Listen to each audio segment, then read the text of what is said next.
Hello students, today we'll discuss the examination question of amalgamation of companies. Question is, V Limited agreed to purchase the business of V Limited on 1st April 2020. The balance sheet of V Limited as at 31st March 2020 as follows. आपको V limited की balance sheet given है, साथ में additional information given है. The consideration payable by P limited was agreed as follows. First, cash payment equivalent to ₹3 for every share of ₹10 in V Limited. Issue of 8 equity shares of ₹10 each fully paid up in P Limited at market value of ₹15 per share for every 5 shares in V Limited. Payment of debentures of V Limited at 20% premium was made by the issue of 5% debentures of ₹100 each of P Limited issued at 96 rupees fully paid. The directors of P Limited valued land, building and plant at 11 lakh, stock 1,50,000 and debtors subject to an allowance of 5% to cover doubtful debts. The cost of liquidation was ₹5,000 which was paid by V Limited. Give general necessary entries to close the books of V Limited and also opening general entries in the books of P Limited. Look students, there are two companies. First is P Limited, second is V Limited. यह है आपकी purchasing company, this is vendor company और selling company. और information given है purchase consideration की, that is cash payment equivalent to ₹3 for every share of ₹10 in V limited. V limited की share capital है 5 lakh rupees और ₹10 ईच का share है एक, तो नंबर ऑफ शेयर्स हो गए 50,000 शेयर्स. V लिमिटेड के प्रत्येक 10 शेयर के अंश के लिए 3 के बराबर नकद का भुगतान किया गया. एक शेयर के लिए ₹3 पेमेंट किया गया है. 50,000 शेयर्स हैं तो कितना होगा 50,000 इंटू 3, दैट इज 1,50,000, क्योंकि 1 के लिए ₹3 है और 50,000 के लिए 1,50,000. ये है कैलकुलेशन कैश पेमेंट का. नेक्स्ट है V लिमिटेड के प्रत्येक 5 अंशों के लिए P लिमिटेड में ₹10 वाले पूर्ण प्रदत्त 8 अंशों का 5 शेयर्स के लिए 8 शेयर्स मिल रहे हैं उसको. तो 50,000 शेयर्स के लिए कितने शेयर्स मिलने वाले हैं, that is 8/5 into 50,000, 80,000 shares. 80,000 shares premium पर मिल रहे हैं. ₹10 उसको पार वैल्यू है, दैट इज 8 लाख और ₹5 इसका प्रीमियम है 4 lakh rupees, that is 12 lakh.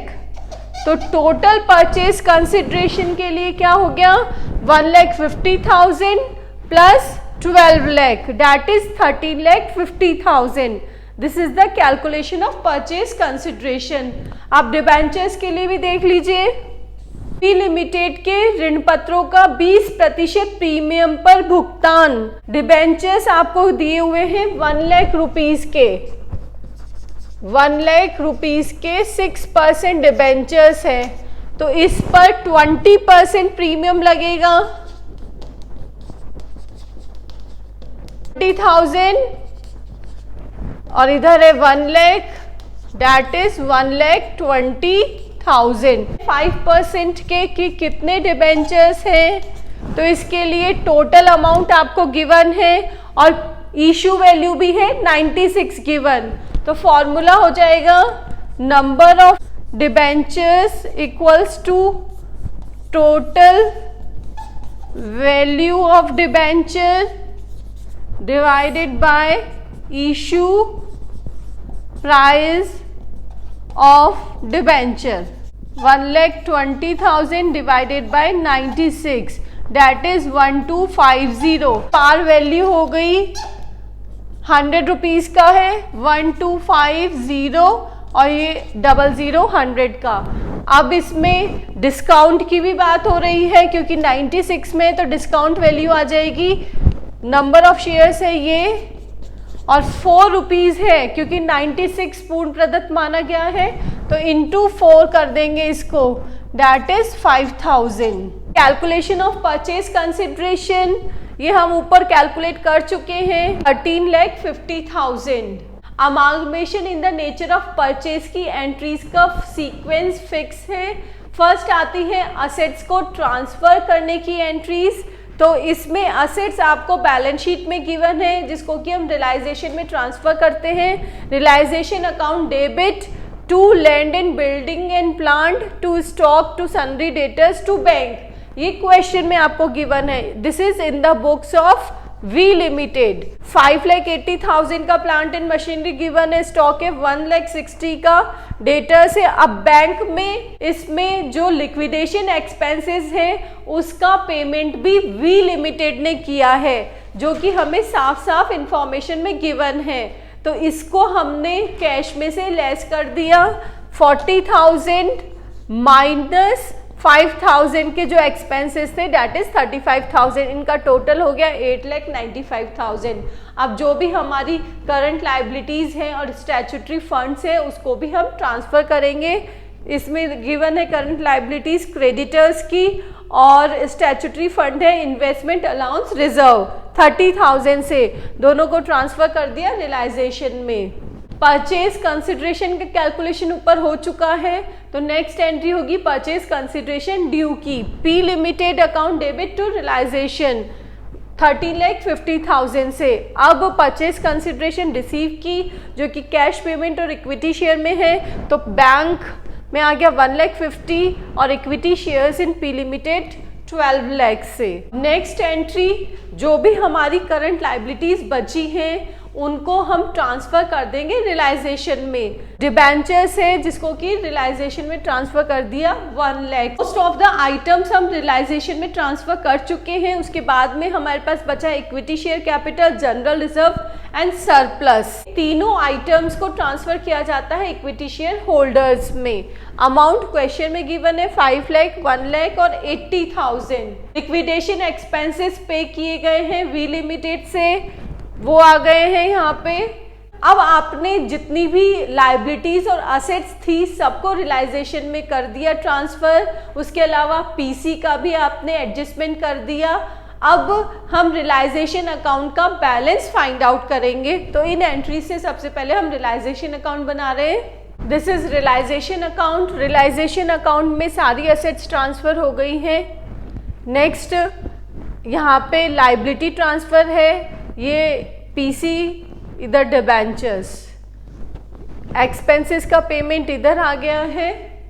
अब जब हम बैलेंसिंग फिगर निकाल रहे हैं तो इधर आ रहा है प्रॉफिट, 6,70,000 का प्रॉफिट हो रहा है रियलाइजेशन से हमें। तो ये प्रॉफिट हम इक्विटी शेयर होल्डर्स में डिवाइड कर देंगे कि realisation account debit to equity share holders 6,70,000 से। इक्विटी शेयर होल्डर्स को अब पी लिमिटेड में इक्विटी शेयर्स और अमाउंट का जो पेमेंट है उसकी एंट्री करेंगे। Equity share holders account debit to equity shares in P limited and bank account पीसी का जो पेमेंट हो रहा है वो दैट इज 13,50,000 से। पी लिमिटेड के डायरेक्टर्स ने असेट्स और लाइबिलिटीज के लिए वैल्यूएशन करवाया है, उनको हम वैल्यूड अमाउंट पर ही लेंगे। That is land building and plant at 11 lakh rupees, stock है 1,50,000 का और डेटर्स के लिए बोला गया है कि 5% का डाउटफुल डेप्ट बनाया गया है।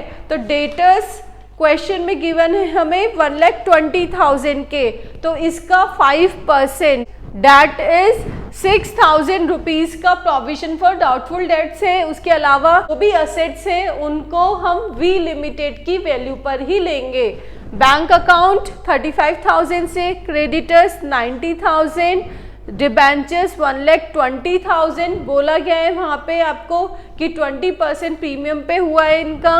और liquidation of V limited that is purchase consideration का यहाँ अमाउंट आ गया है, इनका सबका टोटल करेंगे, उसमें से इनके टोटल को लेस कर दोगे क्योंकि ये वैल्यू बराबर नहीं आ रही है। जो डिफरेंस अमाउंट है दैट इज गुडविल। पेमेंट की entry, liquidator of V limited to bank account to equity share capital to security premium. हमने ऊपर परचेज कंसिडरेशन का कैलकुलेशन किया था, उसमें 80,000 के इक्विटी शेयर थे और सिक्योरिटी प्रीमियम 40,000 का था।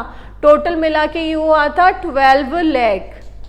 और इधर बैंक की एंट्री जो कैश पेमेंट रिसीव हुआ है पीसी में दैट इज 1,50,000।